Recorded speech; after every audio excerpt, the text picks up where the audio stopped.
It's the sure sign of a good time. The just right taste of Bud Light. Here we go. This is the Coach's Scouting Report, featuring Coach Rick Venturi on 101sports.com. Welcome in to the Scouting Report on 101sports.com, along with 27-year NFL coaching veteran Rick Venturi. I'm Zach McCrite.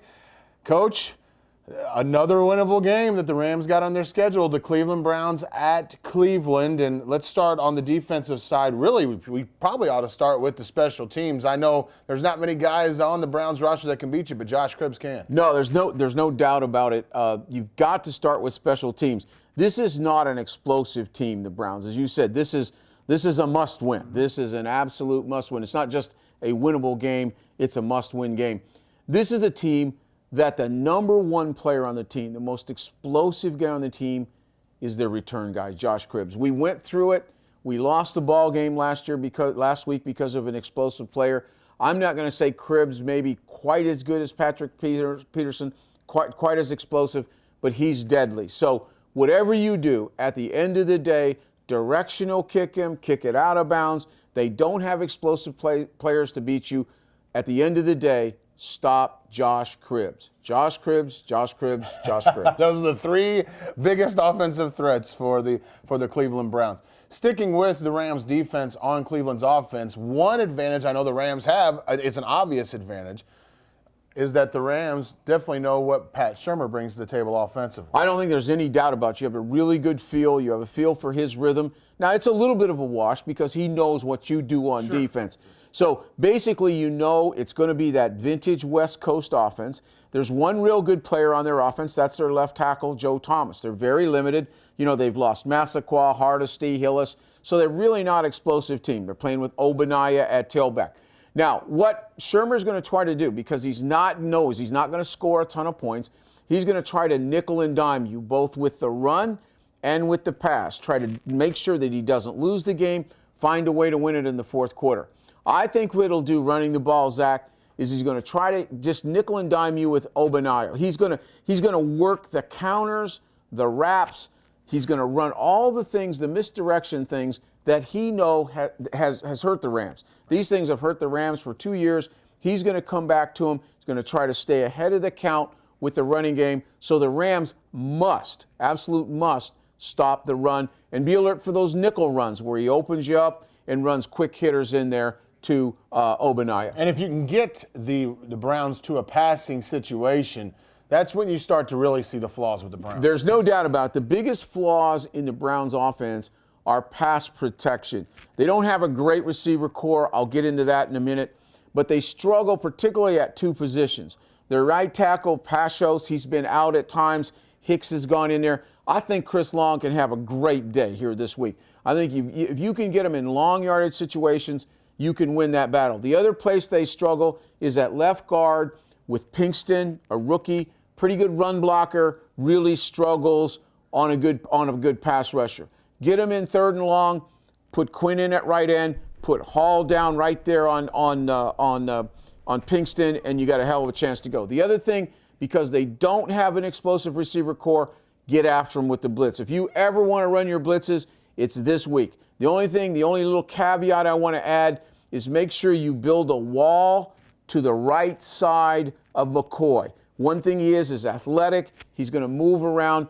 Don't let him get outside to the right. So he likes to go right. Yeah, he likes to go right. If he's going to make a big play, it's going to be because he extends it and gets out there. When you're blitzing, build a wall here to his right side. All right, let's take a look at the Rams' offense in this game, Coach. And I know, really, the Browns are what the doctor ordered for the Rams when it comes to the Rams' offense. There's no doubt about it. The Browns are the 30th run defense team in the league, and that's what they look like. Houston just had their way with them last week. They just ran zone plays, built up a big lead by the half, never had to throw the ball. Their front seven, in my opinion, is one of the poorest front seven, if not the poorest, you'll see all season long. You know, they got a young tackle in Taylor, young left end in Sheard, but they're not there yet. They don't play very well. They're not explosive. They don't really shock you very well. don't separate and don't release very good. Linebacking core, Fajita to me has gone backwards at the Sam. Gokong at will is an over pursuer. The one real solid player is Daquel Jackson at the middle linebacker. You really have two very good players on the team.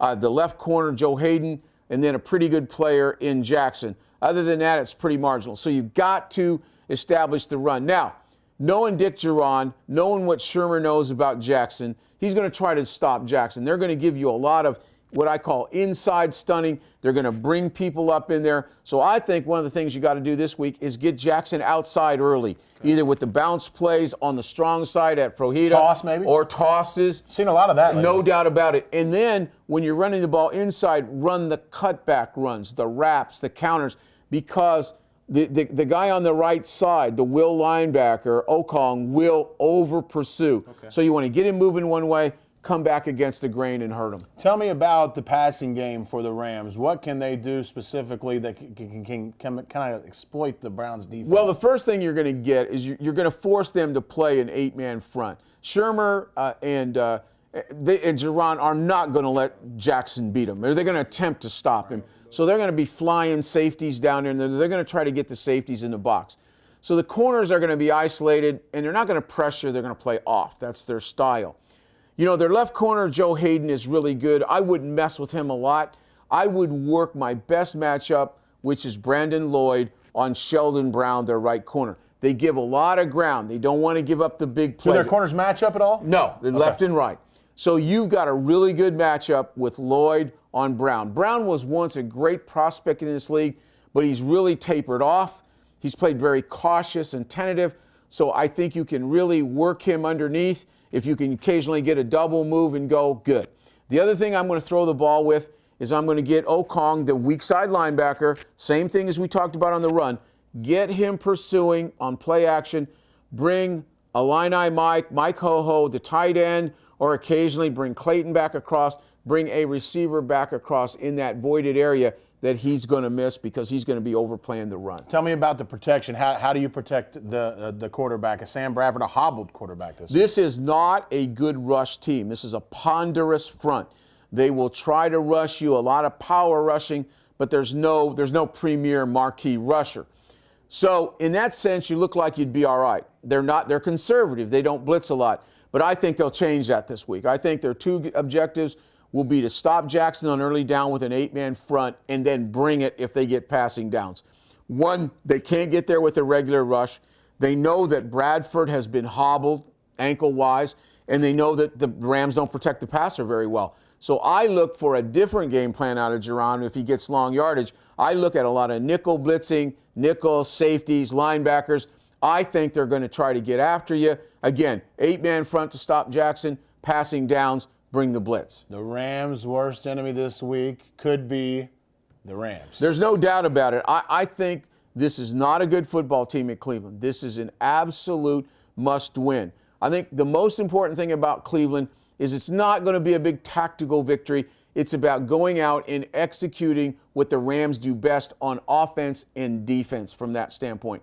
In my opinion, if the Rams go there confident, determined, ready to go get it, the only team that'll beat the Rams would be the Rams. You can check out the game plan from Rick Venturi on 101sports.com all weekend long. Then Coach and I will be on the air on 101sports.com streaming and on 101 ESPN in St. Louis from 9 to 11 Central Time on Monday to recap what we saw in Rams-Browns. Along with Rick Venturi, I'm Zach McCray. Thanks for watching the Scouting Report on 101sports.com.